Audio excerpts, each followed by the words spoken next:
Déjà vu, psicografia de Sandra Carneiro, pelo Espírito Lúcius, parte 2, capítulo 8.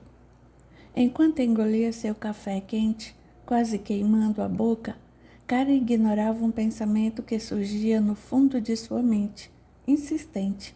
Ligue para Lucas, precisa falar com ele. Ela não deu atenção, na realidade nem se deu conta de que aquela ideia estava ali. Arrumou a filha e puseram-se os três a caminho do hospital para pegar os resultados dos exames e imediatamente passar por uma consulta com o melhor oncologista pediátrico disponível em Colônia. Sem cabeça para dar atenção ao trabalho, Karen não sabia o que fazer com Herman, que ligava para ela a cada 10 minutos. Sabia que ele queria acompanhar de perto as etapas de execução da pesquisa, validando o novo componente do antidepressivo mais vendido pela companhia. E ela estava ficando sem saber o que dizer. O celular tocou novamente. Era ele mais uma vez. Precisa falar para ele o que está acontecendo, Karen. Eu vou, assim que tivermos uma ideia mais clara do diagnóstico e principalmente do tratamento e suas implicações em nossas vidas. Não atendê-lo será pior. Deixei recado com sua secretária, informando que eu estava com problemas particulares sérios, mas parece que foi pior. É claro, ele não sabe do que se trata seu sumiço e está preocupado com os prazos. Fez-se um longo silêncio entre os dois. Nina estava muito pálida e parecia cansada. Karen olhou para o banco de trás e depois para Johan. O que está acontecendo? Porque ela está assim, está piorando visivelmente. O marido olhou a filha pelo retrovisor. Queria ter esperanças, mas o quadro com que se deparava não o animava. Aguardaram para ser chamados pelo médico, já com os exames em mãos, quando a ideia de ligar para Lucas saltou na mente de Karen. Dessa vez ela reagiu rápido. No impulso, levantou-se e avisou o médico. Já volto. Preciso fazer uma ligação. Não esperou pela resposta de Johan e saiu ligando para o amigo. Naquele momento, Lucas estava em seu intervalo na universidade e atendeu meio contrariado ao ver o número da amiga em seu celular, imaginando que ela já estava vindo com demandas por conta da tal pesquisa. Oi, Karen. Ao ouvir a voz de Lucas, no entanto, Karen desabou em pranto dolorido. Lucas, a Nina. O que foi, Karen? O que houve com Nina? Ela está doente. Ela mal conseguia balbuciar as sílabas entre as lágrimas e o peito opresso. Lucas sentou-se para dar completa atenção a ela. Nina está com câncer. O professor sentiu como se ele mesmo tivesse sido transpassado por uma espada pontiaguda direto no coração. Tem certeza? Já confirmou em todos os exames? Estou no hospital agora para falarmos com um oncologista pediátrico, o melhor da região, mas estou apavorada, Lucas. Estou com muito medo de... Ela não conseguia terminar chorando sem parar. Lucas, por outro lado, ficou mudo. Não sabia o que dizer, como consolar a amiga. Todo o conhecimento que tinha, tudo o que acreditava parecia ter desaparecido de sua mente naquele momento. Então perguntou, Johan está aí com você? Está sim, Nina também. Tente se acalmar. Vou colocar seu nome no caderno de vibrações do núcleo espírita. De todos vocês. Vai dar tudo certo, Karen, você vai ver. Karen ficou atônita. O que significava aquilo? Colocar o nome no caderno de vibrações, o que era aquilo? Na realidade, Lucas ficou absolutamente sem saber o que fazer. Suas convicções desapareceram e ele simplesmente não conseguia reagir de modo adequado. Falou mais algumas palavras, absolutos chavões que Karen ignorou e finalizou a ligação mais rápido que pôde. Nós nos falamos mais tarde, Karen. Agora tenho de entrar para a aula. Era a desculpa perfeita para fugir da situação desconfortável. Tudo bem. Karen desligou sem nem sequer agradecer. Voltou para junto de Johan e Nina e logo o médico os chamou para o consultório. Everton e os dois amigos se olharam e o primeiro balançou a cabeça em sinal de desaprovação. Um dos amigos questionou, o que foi isso, Everton? Acho que ligar para Lucas piorou a situação. Sim, eu não imaginava que o amigo espírita teria essa fraqueza emocional tão grande. Esperávamos que ele apoiasse com seus conhecimentos e sua fé. Mas nem um nem outra haviam sido acionados por Lucas. Ele entrou na sala de aula, olhando a classe lotada enquanto a sua mente estava com Karen. Sentiu uma profunda angústia, pois sabia que tinha falhado com a amiga, que precisara muito dele naquele momento. Não conseguia concluir a aula, a cabeça doía e teve de interromper e ir para casa mais cedo. Karen, por sua vez, desligou o celular, sentindo-se ainda mais frustrada. O contato com o amigo espírita não havia ajudado em nada. Entre o turbilhão de pensamentos que se somavam em sua mente, estava a constatação de que Lucas era, na verdade, um fraco, que se escondia atrás de uma crença que não transformara em uma pessoa melhor. Ela sentiu certo desprezo pelo amigo naquele momento, e maior desprezo ainda pelo espiritismo, que certamente não passava de mais uma religião, a serviço de mentes que queriam enganar e controlar o ser humano. Assim que o médico o chamou, Karen pegou a filha no colo e entrou no consultório sentindo o coração bater acelerado. Dr. Wilfred, um oncologista experiente, conversou brevemente com o casal. Depois analisou os exames e, por fim, efetuou o detalhado exame clínico em Nina, que se manteve calma durante toda a consulta.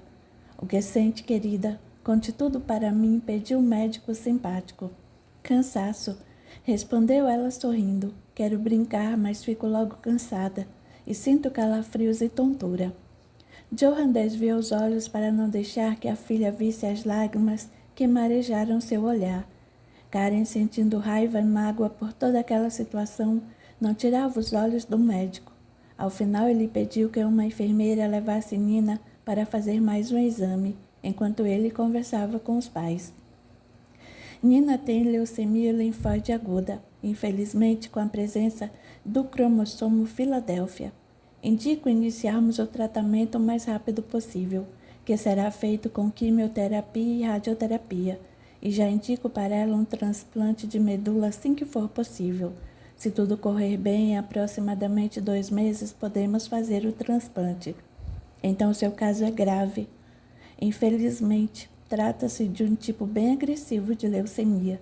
Temos na Alemanha um banco de doadores, mas como a compatibilidade é fundamental para minimizar os riscos das reações de rejeição, sugerimos já que se busque um doador compatível entre os familiares ou amigos.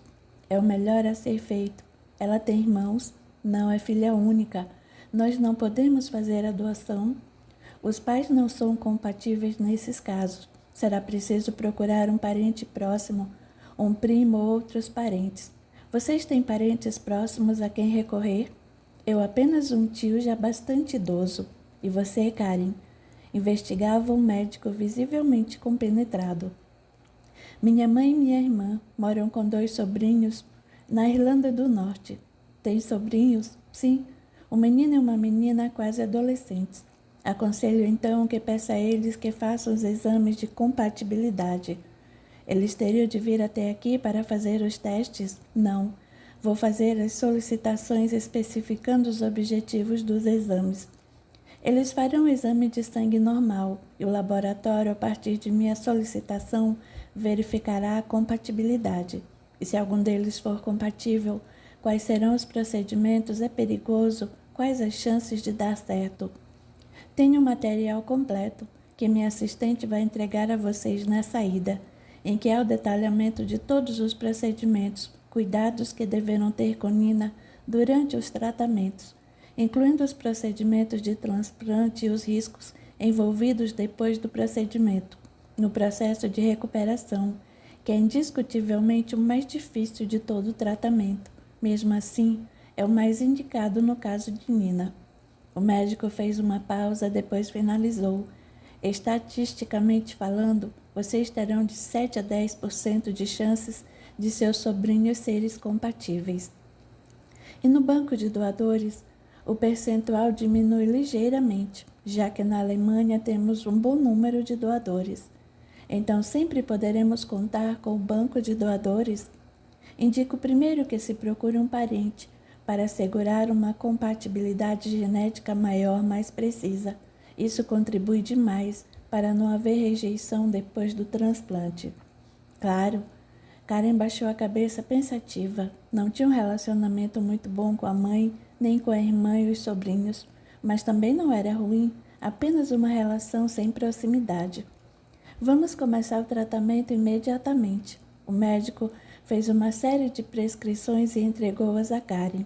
Peguem as informações com minha assistente e estudem com atenção. Se estiverem de acordo, marquem o início do tratamento. Estas são minhas indicações para Nina. Obrigada, doutor. Vamos ler tudo com calma e vou contatar minha família o quanto antes, então, se isso for o melhor para nossa filha. Joan esboçou um sorriso. Nina entrou com o sorvete nas mãos.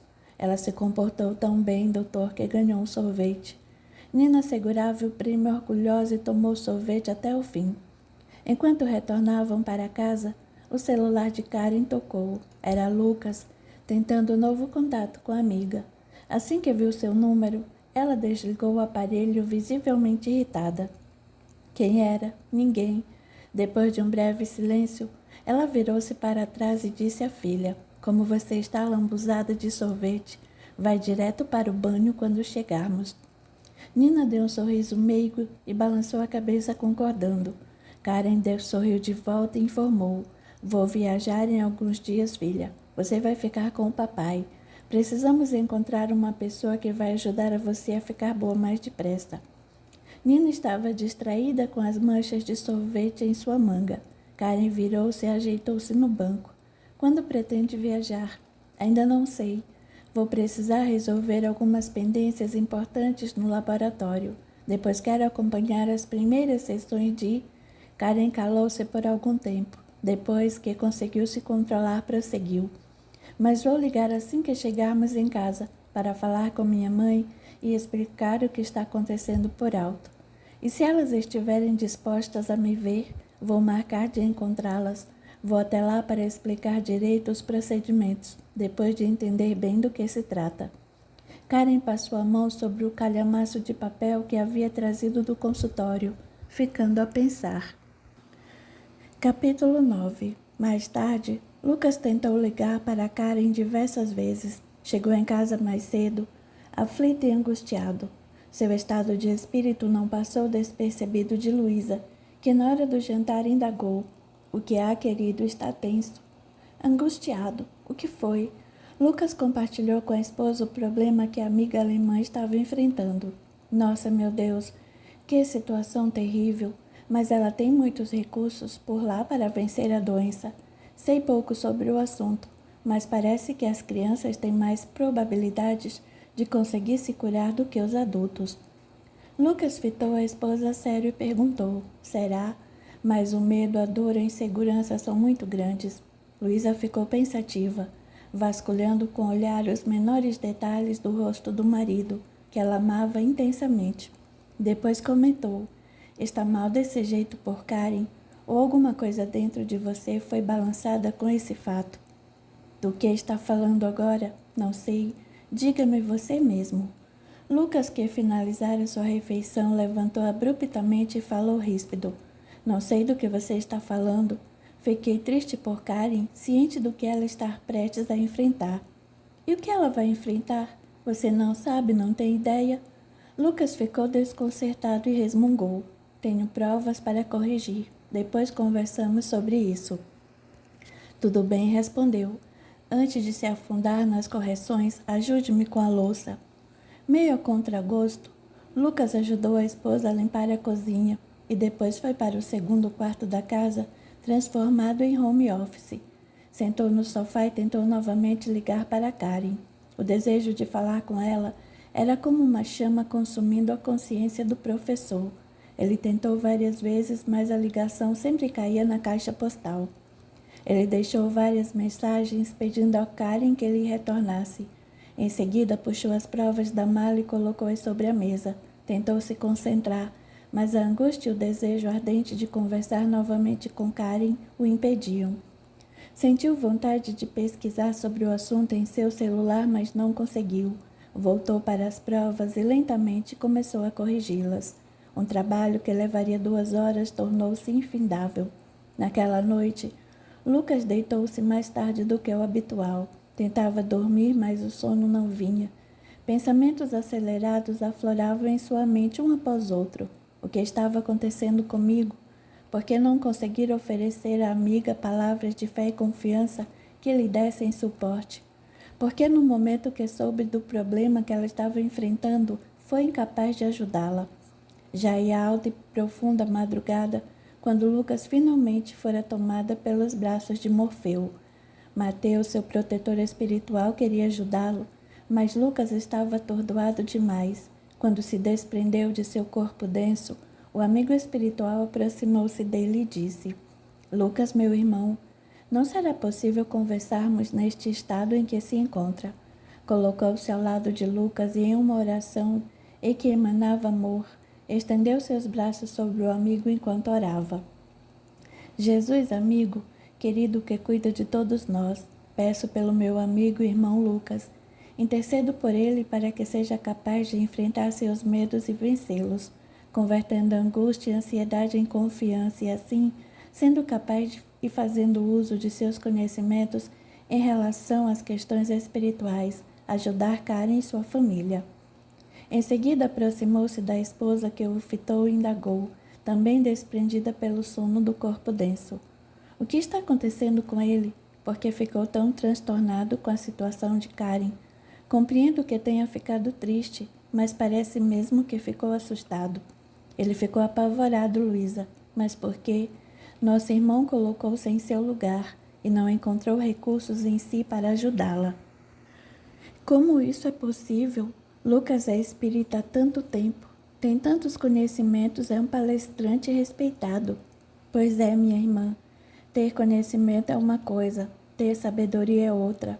Saber intelectualmente ter a informação não basta. É preciso que ela se converta em verdadeiro conhecimento pela experiência. Não basta saber. É preciso sentir com todas as fibras. Lucas ainda não desenvolveu esse tipo de sabedoria. Isso contribui para que esteja tão abalado.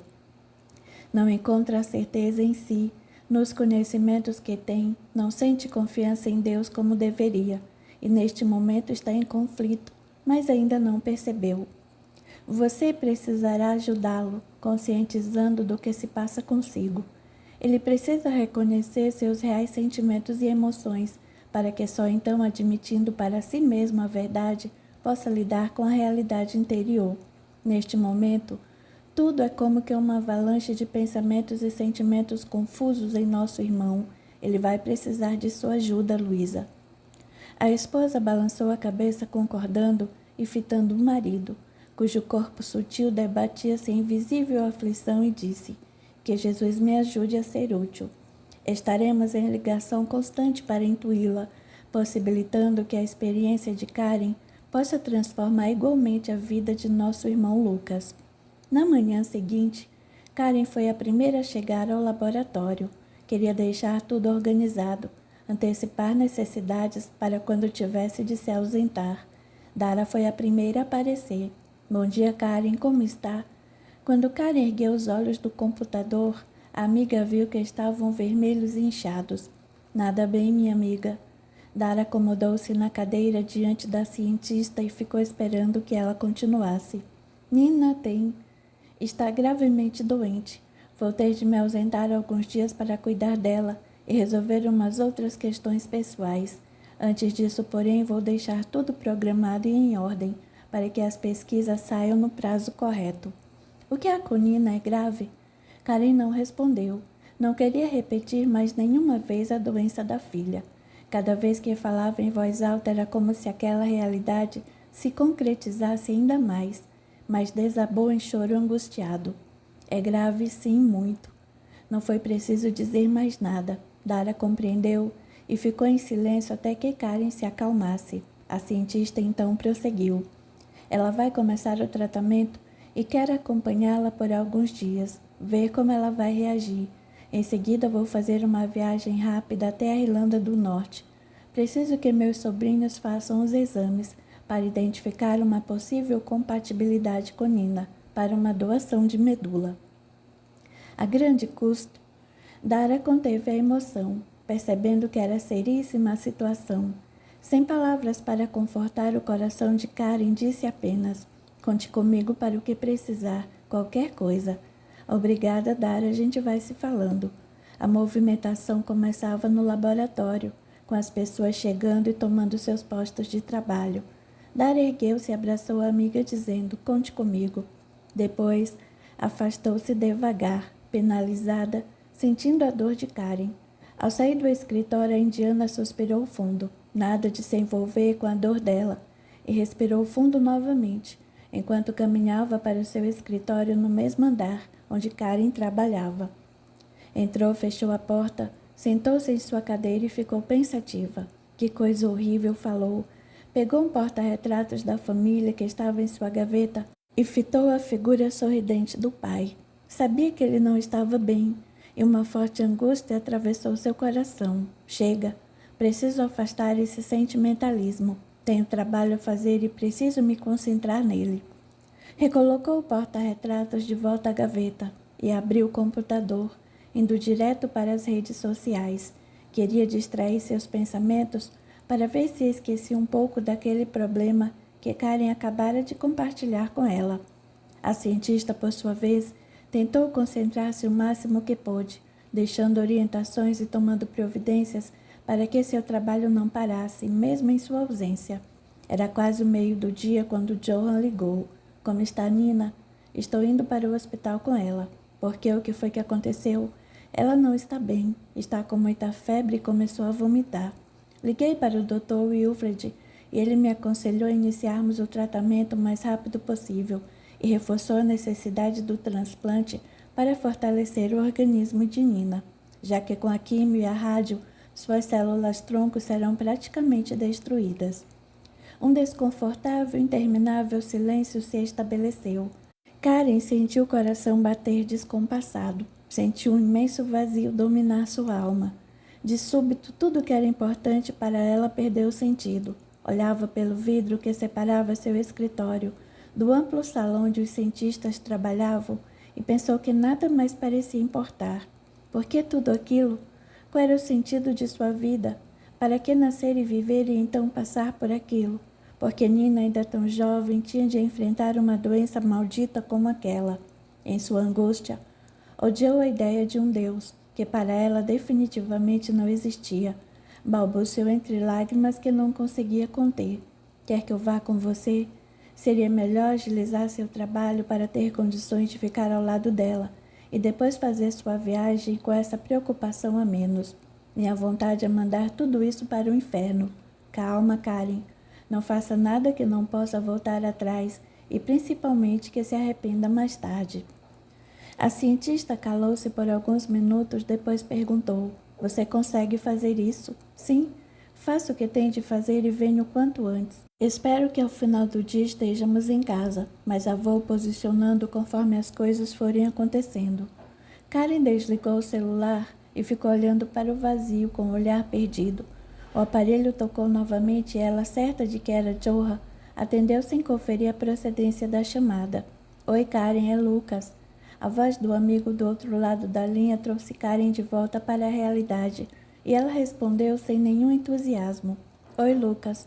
Como você está?" "O que você acha? Péssima. Nina está começando o tratamento hoje. Tivemos de agilizar, pois ela está péssima. Eu vou ter de viajar para a Irlanda do Norte. Ela vai precisar fazer um transplante. Como nem eu nem Johan temos a compatibilidade adequada, vou ver minha família, na esperança de que um deles possa nos ajudar. Não há doadores compatíveis disponíveis. Há uma fila grande, você sabe. Aqui no Brasil eu sei que ainda há poucos doadores em relação à necessidade, e pouca campanha se faz sobre o assunto. Se houvesse uma ampla conscientização e maior número de doadores, muitas vidas poderiam ser salvas. Pensei que na Alemanha as coisas já estivessem melhor. Existe uma mobilização considerável, sim, mas não deixa de haver uma demora. Há outras pessoas na fila do transplante. E o médico quer que eu vá agilizando para que no momento que for necessária a doação tudo esteja pronto. Claro que a implantação não será para agora.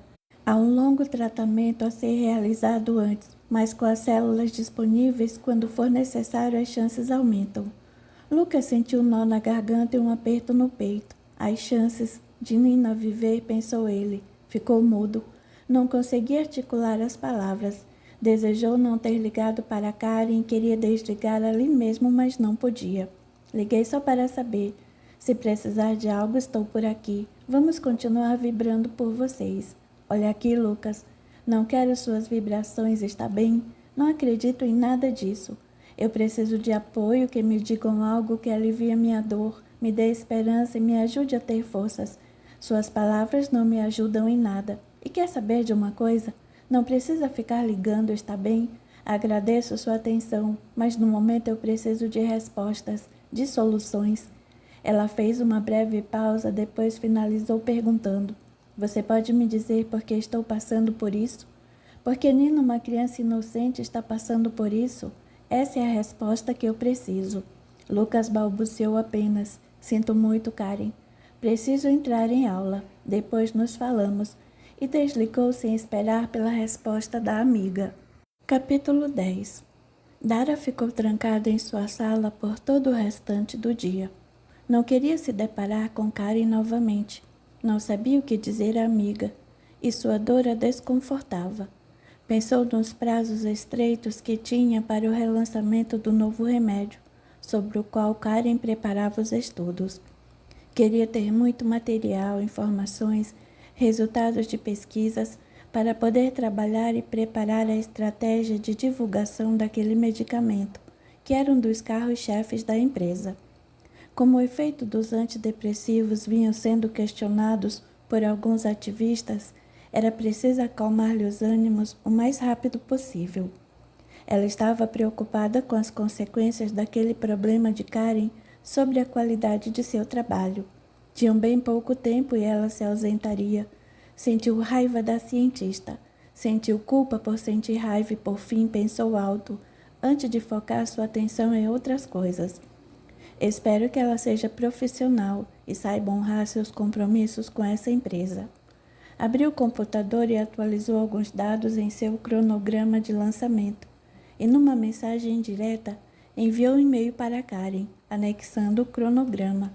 Depois tentou concentrar-se nas ações preparatórias para o evento de relançamento. Mas, invariavelmente, lembrava de Karen dos princípios sobre o karma, que ela aprendera na infância. Deveria estar apoiando a amiga em vez de olhar somente para o trabalho. E se fosse com ela? Um conflito angustiante consumiu os pensamentos de Dara. Era ambiciosa demais para deixar de lado seus objetivos profissionais, em atenção a um problema pessoal da amiga. Afinal, para conseguir o que queria, ela tivera de abrir mão de tudo, da família, de sua religião, de tudo. Nem quis se casar para não perder tempo e energia. Tinha um foco e era determinada em mantê-lo, a fim de conquistar seus objetivos. Depois de antecipar ações, tomar decisões e delegar atividades, Karen despediu-se de sua equipe, assegurando a todos que estaria conectada o tempo todo e que não ficaria ausente por muito tempo. 3 ou 4 dias seria tempo suficiente para resolver o que precisava. Antes de entrar no elevador, sentiu vontade de despedir-se de Dara. Passou pela sala de relações públicas da empresa. A porta estava fechada. Foi até ela e estava prestes a bater, quando escutou a voz da amiga. Pois é, Lucas. Também não sei o que dizer para ela. Karen está acabada. Também com um problemão desses, quem não estaria? Karen ouviu sem conseguir respirar. É sério, sim. As chances de sobrevida nesses casos são pequenas. Eu não tenho muito o que fazer, mas você deveria apoiá-la, afinal tem tantos conhecimentos. Karen nem quis esperar pelo elevador e desceu pelas escadas. Entrou no carro e, apoiando-se na direção, chorou por quase meia hora, até não ter mais lágrimas. A dor que sentia era imensa, como se alguém tivesse rasgado seu peito com uma faca. Não, era ainda pior do que isso. Para uma ferida aberta, a solução seria mais fácil. 5 amigos espirituais formavam um círculo ao seu redor, liderados por Everton. Emanavam energias revigorantes e transmitiam pensamentos de fé e esperança. Everton disse: tenha calma, Karen, tudo vai se resolver. O que agora parece um caos veio para colocar ordem em sua vida, do ponto de vista mais amplo. Todo desafio é uma oportunidade para o crescimento. Acalme-se, minha irmã. É hora de despertar do torpor da indiferença. A equipe atuava intensamente, e Karen foi se acalmando aos poucos. Ao mesmo tempo que lhe faltavam forças, algo dentro dela gritava para que confiasse, ainda que aquela voz estivesse completamente abafada para a consciência de Karen. Ela foi serenando e conseguiu dirigir até sua casa. Quando chegou, estava mais calma. Encontrou Johan e Nina jantando. Assim que entrou, largou tudo e correu ao encontro da filha. Como você está, querida? Melhor, mamãe. Queria ir com você. Estou com saudades da vovó Irene. Karen juntou-se aos dois. Também queria muito que você fosse comigo, meu anjo, mas acho que não vai ser possível. Ela olhou para o marido pedindo socorro. A mamãe vai acompanhar você no tratamento, antes de viajar, e você precisa ficar forte para terminá-lo direitinho. Não dá para viajar agora. A mamãe vai nesta missão de trazer ajuda para você. É por isso que ela vai viajar agora. Não é trabalho nem é férias, é uma missão de ajuda. Nina balançou a cabeça, concordando, e falou: então, quando encontrar a vovó, fale para ela que eu estou sentindo sua falta. Eu vou falar, querida. Quem sabe não trago a vovó comigo? Nina sorriu. Depois que a filha adormeceu, Johan atualizou a esposa sobre os procedimentos e medicamentos e os próximos passos do tratamento. Ela pegou o calhamaço de papéis que o médico lhe dera e falou resoluta: deixe tudo isso comigo. Vou ler e analisar cada detalhe. Conseguiu resolver tudo no laboratório? Consegui, mas não estou nem aí, Johan. Como não? Você ama o seu trabalho. Mas sinto como se de repente tudo perdesse o sentido. A minha vida perdeu a cor, está tudo cinza. Estou tão profundamente triste, angustiada, impotente e apavorada. E você como está lidando com tudo isso? Joe abraçou Karen, beijou-lhe a testa e disse: eu quero ter esperança. Enquanto ela estava em tratamento, pesquisei algumas possibilidades de terapias alternativas. Falei com uma das enfermeiras e ela me disse que conhece um centro de terapias assim e me deu o endereço. Vou até lá amanhã, se tiver uma folga. Não perca seu tempo com isso. São baboseiras, crendices, sem comprovação científica. Nem pensar que vamos colocar nossa filha nas mãos de pessoas que fazem esse tipo de tratamento. Mas você nem sabe quais são. Acha que não fiz minhas pesquisas e nada disso me convenceu. Johan deu um ligeiro sorriso. Depois respondeu tocando de leve a cabeça da esposa. É que precisa buscar a verdade, não com isso. Tocou sua cabeça, mas com isso, e tocou-lhe o coração. Nem tudo é racional, Karen. Daqui a pouco, vai querer levá-la a alguma religião. Ora, por favor, você sabe o que eu penso disso. Eu sei, e não estou falando em religião, embora alguma fé só nos ajudaria nesta hora. Eu tenho fé na ciência. Vamos fazer tudo o que o Dr. Wilfred nos orientar. Ele é um ótimo médico e confio muito nele. Nos dias que se seguiram, Karen acompanhou a filha ao hospital para o tratamento. Sentia profunda angústia cada vez que entrava no lugar. Ver todas aquelas crianças com problemas iguais ou piores do que sua filha não aliviava em nada sua dor. Ao contrário, só aumentava. Na manhã em que ia viajar ao encontro da família na Irlanda do Norte, Karen despediu-se do marido bem cedo. O táxi chegou. Mantenha-me informada sobre tudo, por favor. Fique tranquila. Vamos nos falando ao longo do dia. Você também não me deixe sem notícias. A expectativa é grande. Desejo muito que um deles seja compatível. Eu também. Assim que tiver qualquer novidade, eu aviso. Karen despediu-se do marido e saiu. A caminho do aeroporto, o celular tocou. Era Lucas. Ela não o atendeu e seguiu pensativa. Tinha dormido mal aquela noite, com sono agitado, pesadelos estranhos. Pessoas desconhecidas de um tempo no passado que ela não identificava.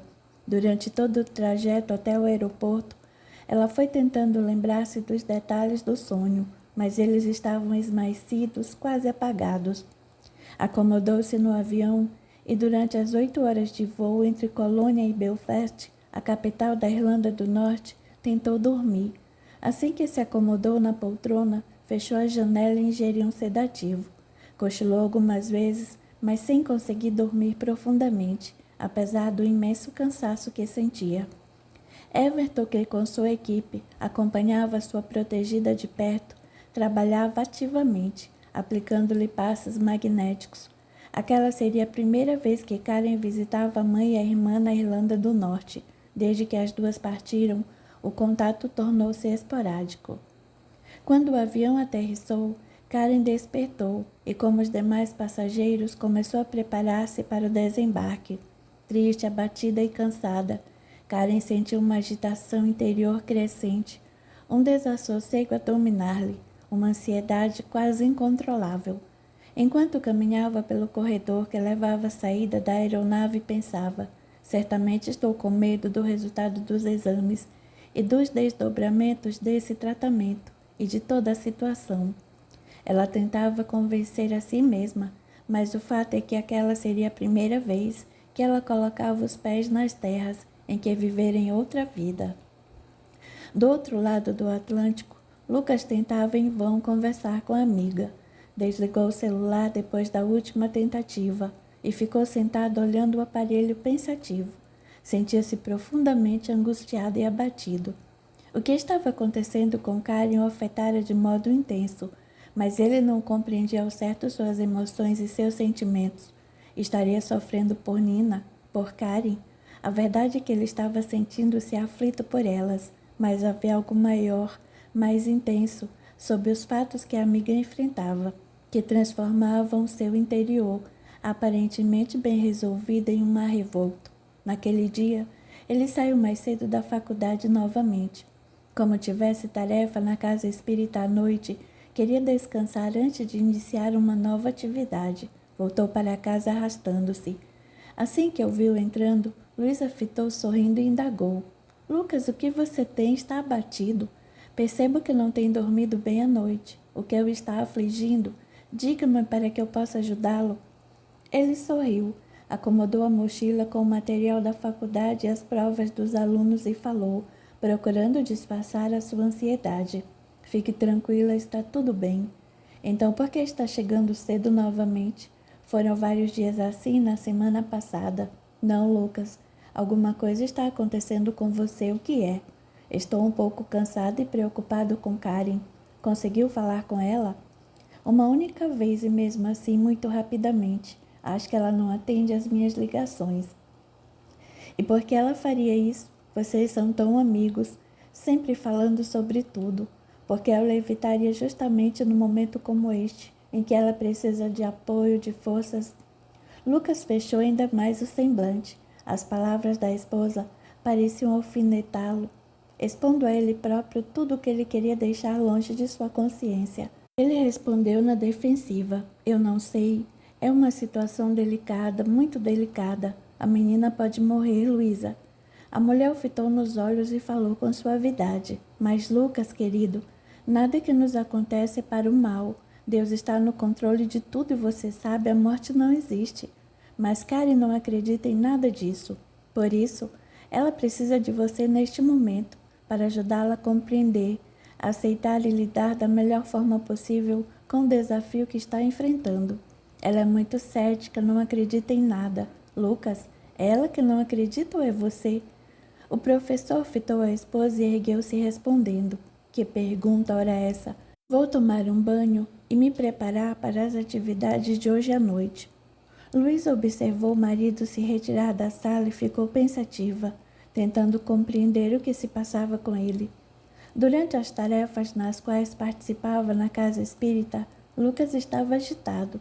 Pediu mais uma vez vibrações para a amiga e para Nina, mas sentia-se como que sentado em uma cadeira de espinhos. Não conseguia se concentrar nos estudos, muito menos em sua tarefa como responsável pelas atividades de orientação e socorro aos espíritos desencarnados. Algo queria emergir de sua consciência diante daquela experiência dolorosa, pela qual Karen passava, mas ele relutava em enxergar. Ao término das tarefas de desobsessão e orientação espirituais, Lucas voltou para casa ainda mais ansioso. Nada parecia aliviar sua angústia. Ele perdera completamente a paz interior. Segunda parte, capítulo 11. Ao desembarcar no Aeroporto Internacional de Belfast, o Aeroporto Internacional George Best, chegando à Irlanda do Norte, Karen foi abordada pelo motorista que a mãe enviara para buscá-la. Após colocar a moderna valise no porta-malas, George perguntou: "E o restante da bagagem, senhora Karen?" "Apenas isso. É uma viagem rápida, George. Não pretendo nem posso permanecer muito tempo em seu lindo país, infelizmente", esclareceu ela com um ligeiro sorriso. O motorista observava pelo espelho retrovisor, enquanto a filha de sua patroa acomodava-se no banco de trás.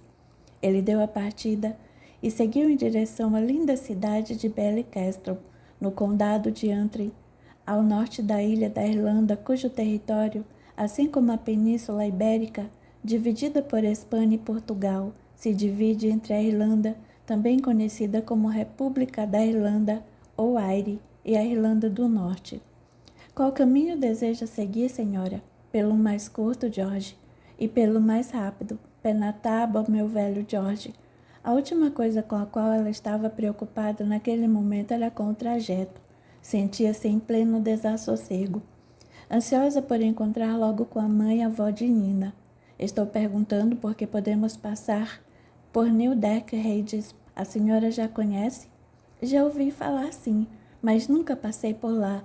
Nunca estive lá, não conheço o local apenas por ouvir falar. Fica em nosso caminho?" "Se a senhora não o conhece, vale muito a pena conhecê-lo. É uma experiência encantadora. Apenas nos desviaremos um pouco de nosso trajeto. Gastaremos com esse desvio no máximo 15 minutos aproximadamente. A senhora vai conhecer o lugar agora ao entardecer, ao pôr do sol, o que, em minha opinião, é o melhor horário para se contemplar o corredor das árvores. Ele fica ainda mais bonito sob o efeito do crepúsculo vespertino." Karen não deu muita atenção ao motorista e, sem querer delongar a conversa, foi logo respondendo: "Por mim, tudo bem. Você tem certeza absoluta de que não vamos demorar mais do que cerca de 15 minutos? "Sim, senhora. Já verifiquei o trânsito pelo aplicativo. Está tudo livre hoje, sem tráfego intenso", assegurou-lhe George, enquanto encaixava o celular no pequeno suporte fixado no painel do sedã de luxo. Karen ajeitou-se melhor no banco de couro marrom e ficou a admirar a linda paisagem que se descortinava ao passar do automóvel, pensando em Nina e no seu objetivo crucial com aquela viagem. Estava muito ansiosa. Chegara definitivamente a hora da verdade. De uma vez por todas, ali se daria em terras estrangeiras a prova de amor definitiva de sua família. Ali em outro país, e não em sua amada Alemanha, sua pátria mãe. E agora, será que a mãe, a irmã e os sobrinhos concordaram em fazer o teste de compatibilidade? E mais em caso positivo, concordaram em fazer a doação de parte de seu corpo para sua filha sobreviver ao câncer? Ela estava receosa, mais que receio, estava tomada por verdadeiro pavor. Afastara-se muito da pequena família que restara após sua união com Johann. Temia então que esse afastamento por muito tempo rompera certos laços, certos vínculos e pudesse interferir em vossa decisão. Chegara, pois, a hora da verdade. A natureza sem pressa, amorosa e bucólica seguiu seu ritmo normal.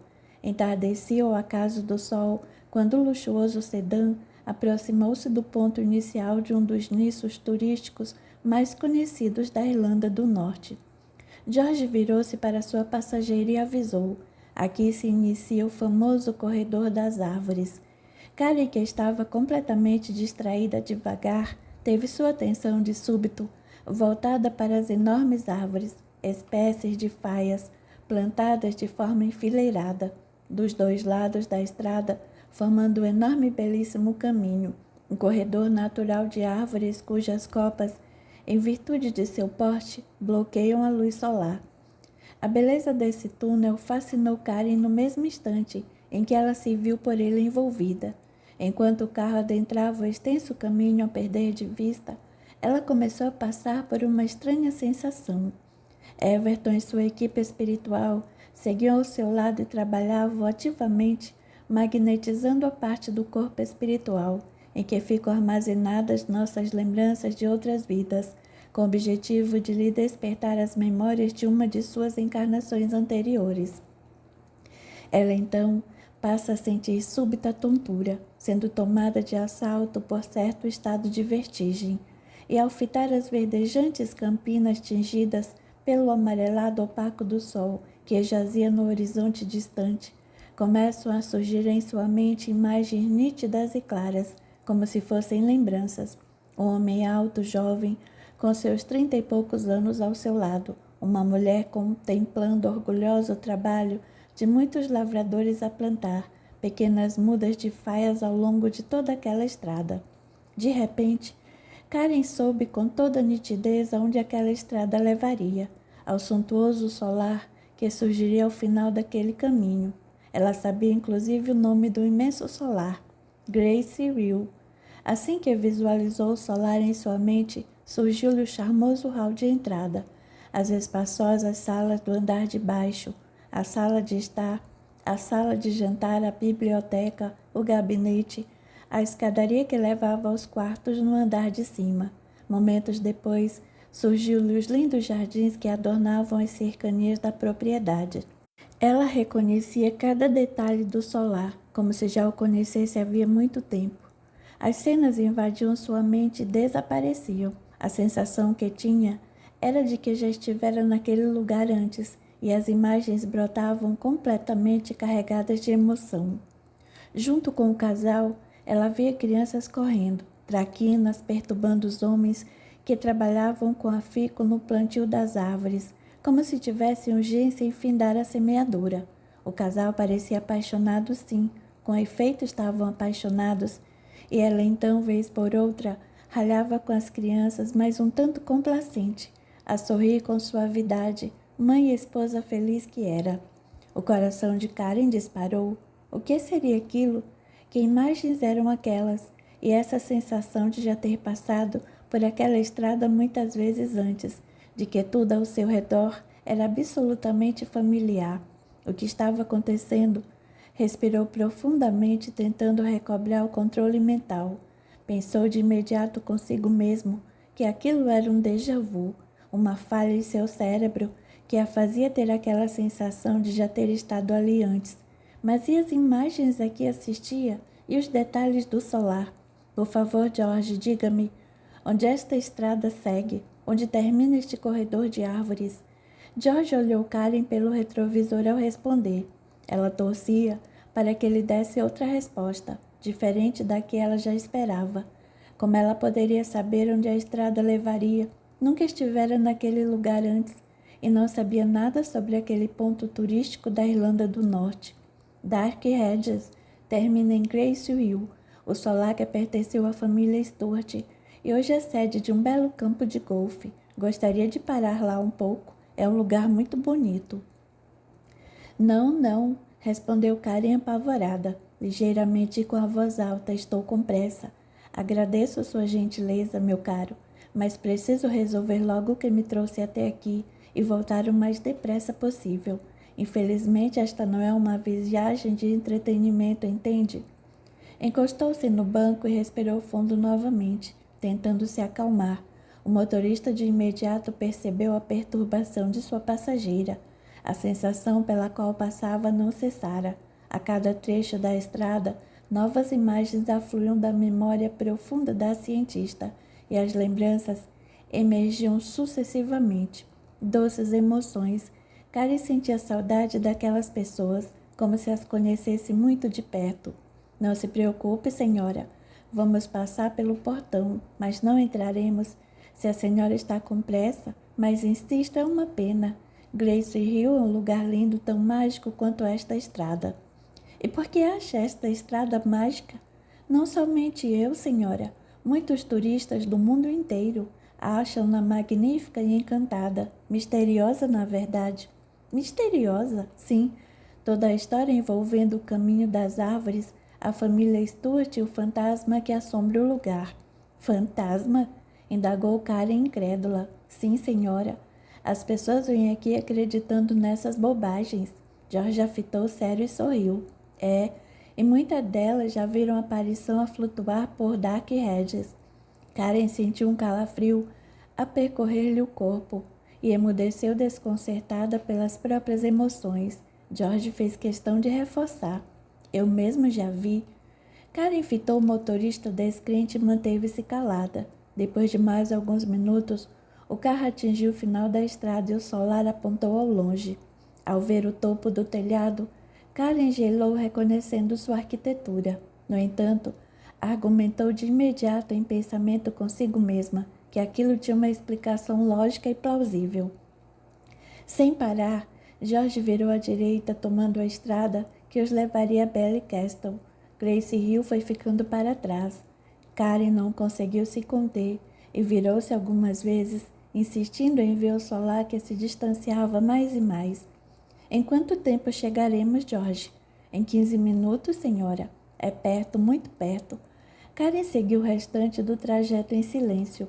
Everton e sua equipe prosseguiam estimulando energicamente a região de memórias no perispírito ou invólucro fluídico de Karen, fazendo com que as lembranças adormecidas se reavivassem com intensidade.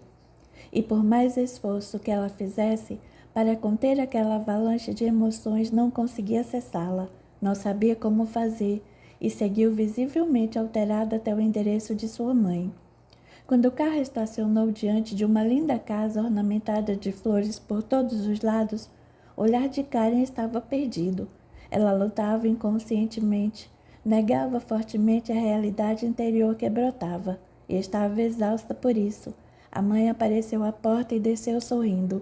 Karen, que bom que você chegou. Trazida de volta de seus devaneios, ela respondeu. Oh, mamãe, que bom vê-la também.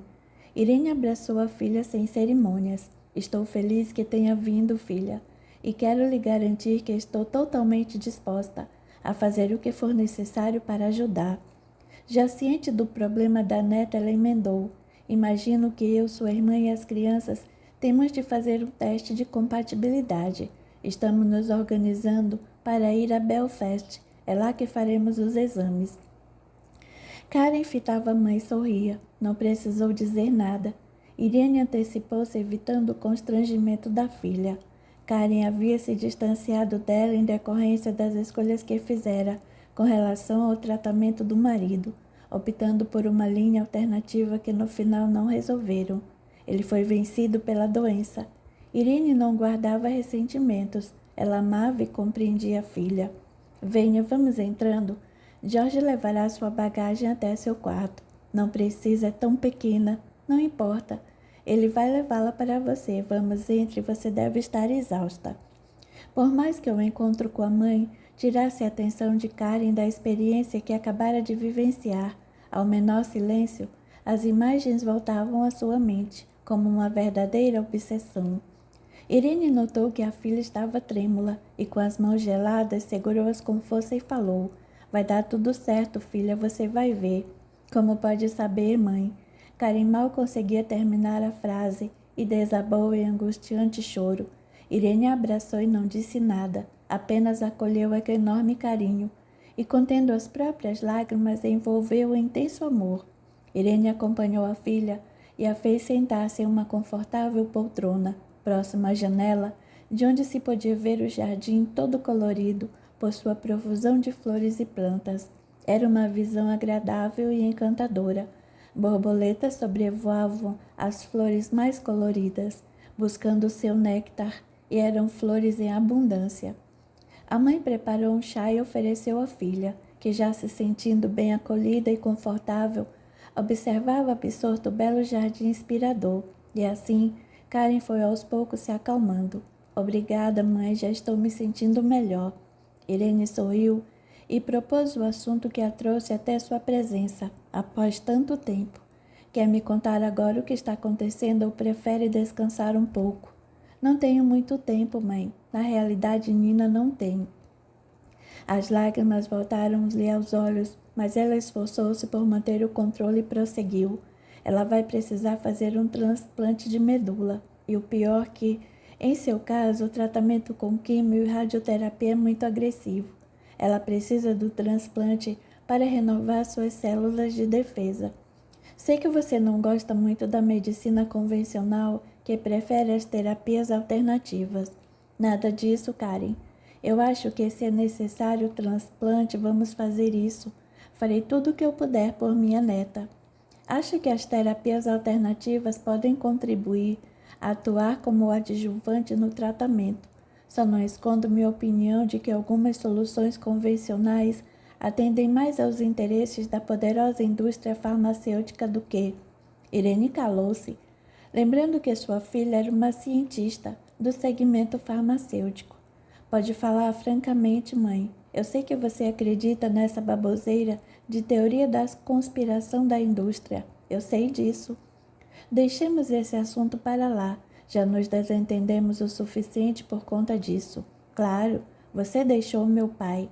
Agora era Irene quem tinha os olhos marejados. Ela, no entanto, ignorou a filha e reforçou suas intenções. Eu quero ajudar a Nina em tudo o que eu puder. Sua irmã também, Pedro e Lara igualmente. Do que você precisa? Irene fixou seus olhos azuis intensos e amorosos em Karen, que sentiu novo desconforto e novas lembranças afluíram-lhe à mente.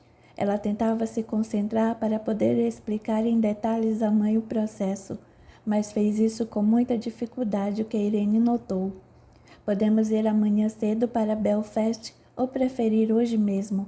Karen encostou-se na poltrona e desabafou. Eu quero ir hoje, mas estou me sentindo exausta demais. Marquei os exames para amanhã depois do almoço, então acho que podemos ir amanhã. E o que mais, filha? O que mais a está perturbando? Algo mais, não há? Não sei. Acho que é o medo que tenho de perder minha filha. Não há nada que me preocupe mais neste momento. Irene tocou o ombro da filha com delicadeza e garantiu. Eu sei o que você está sentindo, mas precisa acreditar que vai dar tudo certo. Não deu com meu pai, mas você achava que ia dar tudo certo. Achava e fiz tudo o que eu pude para que a experiência dele e minha, em situação tão crítica, fosse a menos dolorosa possível. Eu me esforcei muito, mas a vontade de Deus é soberana. Deus, o tirano todo-poderoso. Não, filha. Deus, o ser que é puro amor. Karen fez menção de contra-argumentar, como era de seu hábito, mas Irene não permitiu e continuou. Os recursos agora são outros. A medicina evoluiu, não é verdade? Você é testemunha disso. Acredita ou não acredita no progresso da indústria, nos novos recursos disponíveis? Apesar de terem se passado apenas 10 anos desde que seu pai nos deixou, acompanho as notícias, sei que há muitas novas possibilidades de tratamento. Com os recursos materiais necessários que você tem em abundância, vai encontrar o melhor meio de ajudar Nina. Quero acreditar nisso, mas está difícil. Eu sei. Letícia, a irmã mais nova de Karen, chegou e juntou-se às duas. Conversaram apenas amenidades. Mais tarde, prepararam o jantar, e quando Pedro e Lara chegaram, os 5 jantaram todos juntos. Após a refeição, permaneceram à mesa a conversar. Karen sentiu um crescente mal-estar em razão das imagens insistentes afluindo das profundezas de seu perispírito e tornando-se vivas em sua mente, cada vez mais intensas e nítidas. Então, alegando cansaço, ela desculpou-se de retirar-se do local. Estou exausta, preciso dormir. Podemos continuar a conversar amanhã? Claro, Karen, esteja à vontade, boa noite. A recém-chegada então retirou-se. Já no quarto, ligou para casa e, assegurando-se de que o estado de saúde da filha mantinha-se estável, procurou dormir. Entretanto, foi uma longa noite agitada. Ela sonhou com um passado distante, quando vivera ali mesmo, na Irlanda do Norte, e as emoções vividas voltaram à consciência, trazendo-lhe velhas feridas. Capítulo 12. Na manhã seguinte, Karen não conseguiu levantar-se da cama, ardendo de febre. Por insistência da mãe, ela mediu a temperatura. Está com quase 40 graus, vou chamar um médico. Não preciso de um médico qualquer, mãe. Preciso de um psiquiatra. Irene sentou-se na beira da cama da filha e indagou. Como assim, filha? Estou ficando louca. É isso que está acontecendo comigo. Desde o momento em que entrei na maldita estrada de Dark Hedges, não consigo parar de ver imagens antigas, pessoas e lugares que me parecem familiares. Sonhei com isso a noite inteira. Que afinal é Grace Land? Porque não paro de sonhar com ela, com Grace Hill e com as malditas faias de Dark Hedges? Déjà vu. O que disse? Déjà vu. É a experiência que você está tendo. Também as tive quando visitei Grace Hill. Não pode ser. Por que não, filha? Déjà vu é uma falha do funcionamento do cérebro e não essa coisa de lembranças de vidas passadas.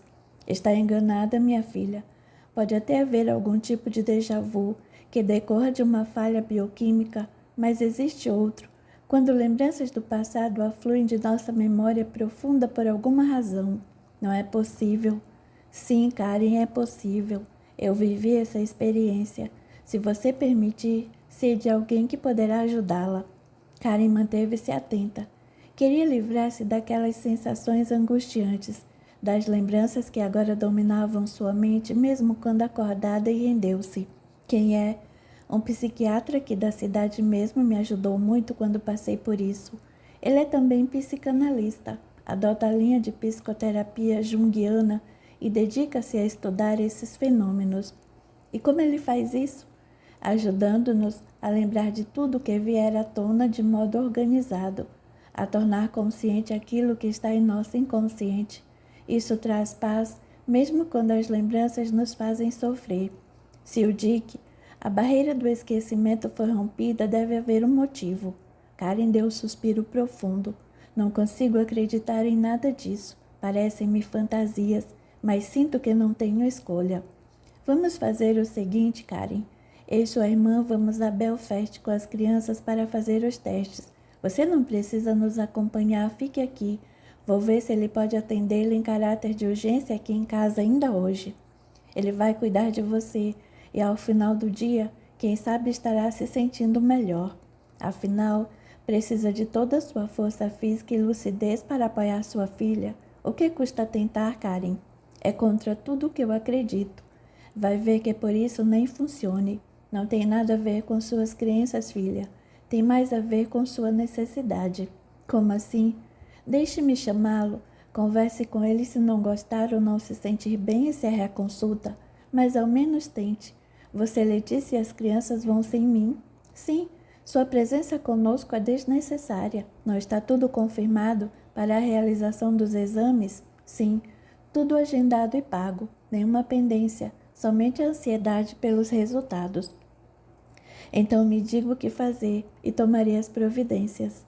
Será melhor para você ficar e descansar. Além do mais, com essa febre e esse seu estado abatido, fica até perigoso entrar em um laboratório de exames patológicos. Karen não respondeu. Balançou a cabeça e encostou-se na cabeceira da cama. Irene não esperou um segundo sequer. Saiu do quarto no mesmo instante e logo em seguida voltou confirmando.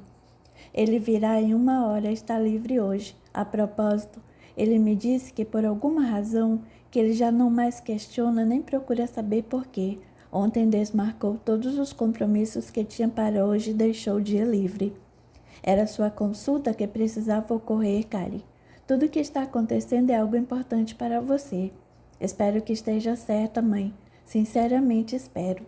Nem bem Irene saiu, um homem com seus 60 e poucos anos, cabelos ligeiramente grisalhos, bateu à porta do quarto de Karen e foi abrindo-a devagar. Com licença.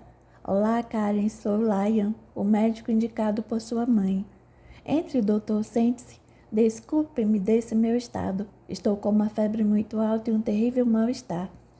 O médico fez um minucioso exame clínico em Karen, averigou sua pressão, auscultou o coração, o pulmão, checou outros órgãos com cuidado, buscando afastar hipóteses fisiológicas para o seu estado. Ao final dos exames, ele fitou e declarou: aparentemente, pela minha experiência, seu organismo está bem. É claro que, se afastar das outras hipóteses, essa febre persistir, você vai precisar de exames mais profundos.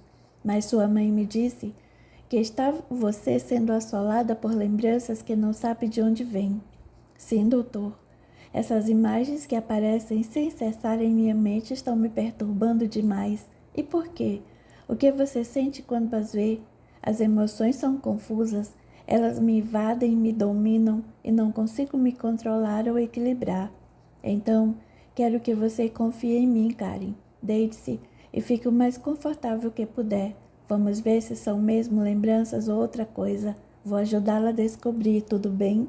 Everton e sua equipe espiritual estavam preparados para, com a ajuda do Dr. Lyon, desvendar a Karen em sua vida passada, lembrando-a de suas responsabilidades e seus compromissos para a encarnação em que se encontrava. Atuavam magnetizando o corpo sutil de Karen, ajudando-a a se tranquilizar cada vez mais. Everton sussurrava em seus ouvidos da alma: pode confiar nele, Karen. Trata-se de um psiquiatra sério e verdadeiro em seus propósitos. Confie e entregue-se. Quero que se deixe conduzir pela minha voz, prosseguiu o Dr. Lyon, e com seu afeto e magnetismo foi envolvendo Karen em suave torpor. Ela, apesar de suas desconfianças, não conseguiu resistir e indagou sonolenta. O que você vai fazer comigo, doutor? Vou apenas conduzi-la com muita tranquilidade. Quem vai fazer, se for o caso, é você mesma. Se forem mesmo lembranças suas, você saberá. Precisa se entregar agora, confiar e relaxar. Karen fechou os olhos e, de modo irresistível, entregou-se suavemente, demonstrando que estava pronta. O experiente psiquiatra iniciou as magnetizações e, ao mesmo tempo, foi conduzindo a moça com sua voz firme, tranquila e cadenciada. A respiração de Karen foi se acalmando, e à medida que ele falava, Karen sentiu-se quase que sugada ou engolida por suas lembranças e viu-se de imediato em outro tempo, em outra época. Capítulo 13. Uma linda jovem se aproximava carregando um jarro de água. Ela exibia um sorriso franco e amigo, vestia-se com elegância e simplicidade, mas o chapéu, típico da época, denotava que fazia parte da comunidade moraviana e pertencia a uma família de posses. Boa tarde, senhorita. Quer ajuda com a água? O jovem loiro de seus quase 30 anos e olhos de um azul intenso ofereceu solícito. Agradeço. Estou levando água limpa para o meu pai, mas o jarro é pesado? Um pouco. Meu pai não costuma me pedir favores assim braçais, só que hoje lhe disse que queria água diretamente da fonte para ajudar um de seus pacientes, um menino da vila, e para mim não há sacrifício pesado que possa me impedir de ajudá-lo. Permita que me apresente, senhorita. Sou James Stewart. Logo imaginei, respondeu ela, acomodando cuidadosamente o jarro no chão e oferecendo-lhe a mão delicada, que ele tomou entre as suas e beijou respeitoso, cumprindo a praxe social. Sou Grace Land. Ela apresentou-se também. Filha do Dr. Land? Sim, muito prazer. Realmente, senhorita Land, com o perdão da ousadia, devo lhe dizer que agora, conhecendo-a pessoalmente, entendo os inúmeros comentários sobre sua beleza.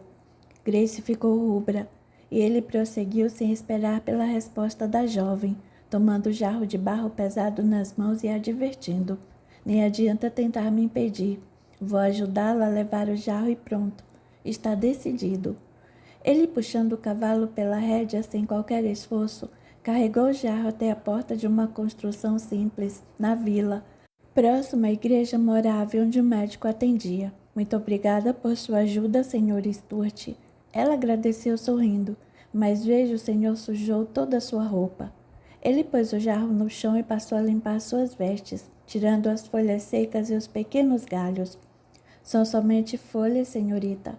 Nada comparado com a alegria que sinto em poder ser útil à senhorita. E por favor, chame-me apenas de James. O peso do nome Stewart não combina comigo. Ela estendeu-lhe a mão e lhe a beijou novamente. Pode me chamar apenas de Grace também. A jovem despediu-se sorrindo, tomou o pesado jarro nas mãos e entrou, deixando ao jovem James a imagem do sorriso doce e alegre que simplesmente o fascinou. Sua pele era alva como a neve, seus olhos de um verde penetrante e os cabelos castanhos claros. Todo esse conjunto criava um contraste que proporcionava à jovem uma beleza singular. James apaixonou-se naquele mesmo instante. Ela entrou e fechou a porta, e ele ficou ali parado, olhando a porta fechada, como que esperando alguma coisa. Ficou assim embasbacado por um longo tempo. Saiu daquele torpor inebriante somente ao escutar o barulho ensurdecedor de muitos cavalos que chegavam à vila de Antrim. Sua atenção foi atraída para os cavaleiros, que visivelmente eram guerreiros que vinham de algum combate. Não demorou a reconhecer que eram os guerreiros de seu pai, que serviam ao rei em suas batalhas. Século XVIII, correu o ano de 1767, Idade Moderna, terras de Antrim, Irlanda do Norte. Grace entrou e depositou o jarro sobre uma mesa enorme de madeira maciça dos bosques da região. Que bom que você chegou, Grace. Agora vai ajudar sua mãe, filha. Recebemos um convite do reverendo Irving para jantar em sua casa amanhã, e sua mãe quer preparar alguns pratos para levar. As sobremesas, as tortas de maçã e o melado. E você sabe como ela é perfeccionista. Grace sorriu ao responder. Sim, papai, sei como. Dr. Land fitou a filha que ele tanto amava e retribuiu sua gentileza. Não à toa seu nome é Grace, filha. Sua suavidade e graça são uma dádiva dos céus. Obrigada, papai. Deixe-me contar-lhe uma novidade. Acabei de conhecer um dos filhos do reverendo Stuart. Henry trabalhava enquanto falava com a filha, mas parou e fitou-a sério e atento. Foi por puro acaso, papai? É mesmo? Apenas por acaso? Ele me ajudou com um jarro de água e foi muito gentil. Quem foi muito gentil, mocinha? Emma entrou na sala trazendo os equipamentos esterilizados para o marido. James Stuart, mamãe, o filho do reverendo Stuart. Acabei de conhecê-lo pegando água na fonte. Estava contando a papai. Lembre-se de seus compromissos, filha. Eles vêm antes de qualquer coisa. A mãe a advertiu. Eu sei, mamãe. Não me decepcione, Grace. Venha, preciso de sua ajuda agora. Filho e pai trocaram olhares expressivos, comunicando-se plenamente, e ela acompanhou a mãe sem dizer mais nada. Enquanto trabalhava em silêncio, sua mente voava longe, pensando no belo James Stuart, seus lindos olhos azuis. A lembrança dos lábios quentes do rapaz tocando suas mãos, ela sentiu um arrepio a percorrer-lhe o corpo. Já estava fortemente atraída por ele. A mãe trabalhava em silêncio, mas observava atentamente cada movimento da filha.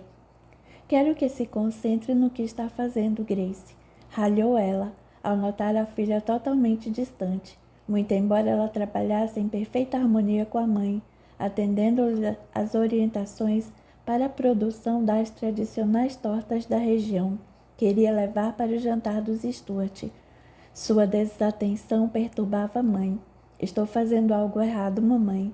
Sabe do que estou falando? Não sei não. No que estou chateando minha mãe?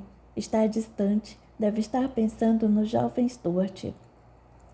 Grace deu um ligeiro sorriso, mas logo ficou séria. Ela sabia que a mãe jamais brincava.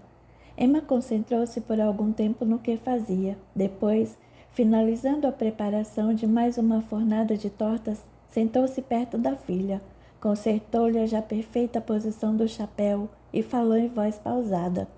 Sabe que quero sempre o melhor para você, não sabe, Grace?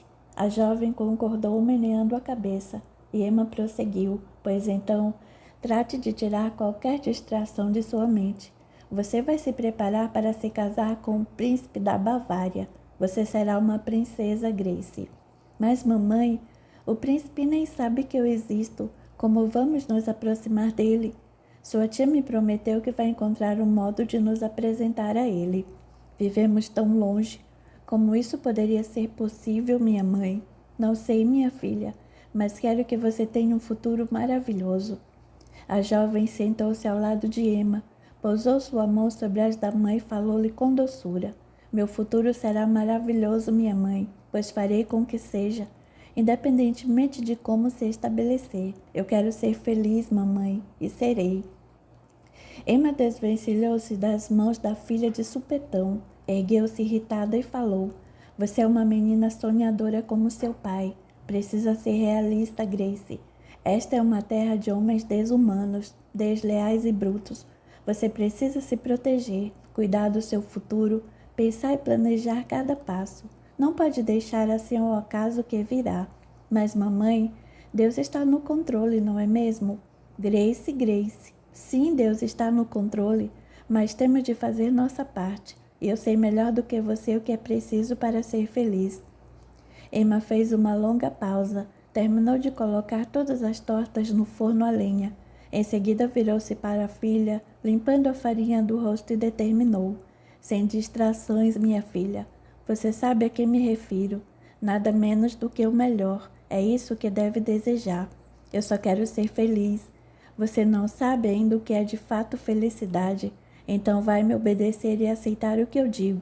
Se quiser ser feliz, tem de me escutar. Grace abriu largo sorriso, beijou o rosto da mãe e concordou. Sempre, minha mãe. Sempre escuto tudo o que você diz.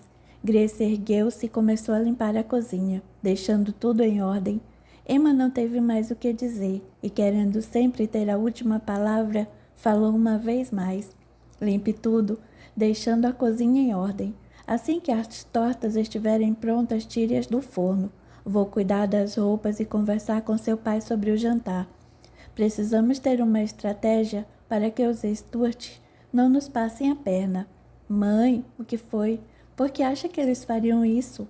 Não confio nem um pouco nesse reverendo Stuart, um homem de guerra, um guerreiro, que tem servido ao rei por décadas, que recebeu suas terras e títulos de antepassados que serviram ao rei. Dizer que agora vai lutar pelas almas, que não quer mais guerrear. Não sei não, Grace. Não confio nele. As pessoas podem mudar, mamãe. E também podem mentir ainda mais, não? Preciso conversar com seu pai a respeito. James Stuart, por sua vez, vivamente impressionado com Grace, confidenciou ao pai, o reverendo Stuart, seus sentimentos. Conhece bem o Dr. Land, meu pai? Sim, é um homem bom, filho. Fiz muita questão que ele viesse para cá. É muito bom fisicista também. Ficamos muito tempo sem ninguém para cuidar de nossa comunidade. Ele é bem confiável e faz parte da comunidade Morávia da Régia da Boêmia. Foi difícil convencê-lo a vir, porque Emma, sua esposa, não queria se mudar. Ela aspirava por estar na corte, mais próximo dos grandes centros, mas ele acabou por convencê-la, ou melhor, acho que a nossa generosa oferta financeira acabou por convencê-los. Mas por que esse súbito interesse no Dr. Land? Ou não é ele quem o está realmente interessando? Soube que tem uma filha linda. É realmente linda, papai. Que bom que os convidei para jantar esta noite. Você poderá conhecê-la melhor. Quem sabe essa linda jovem não faz você desistir de vez de seus experimentos malucos e coloca sua cabeça no lugar.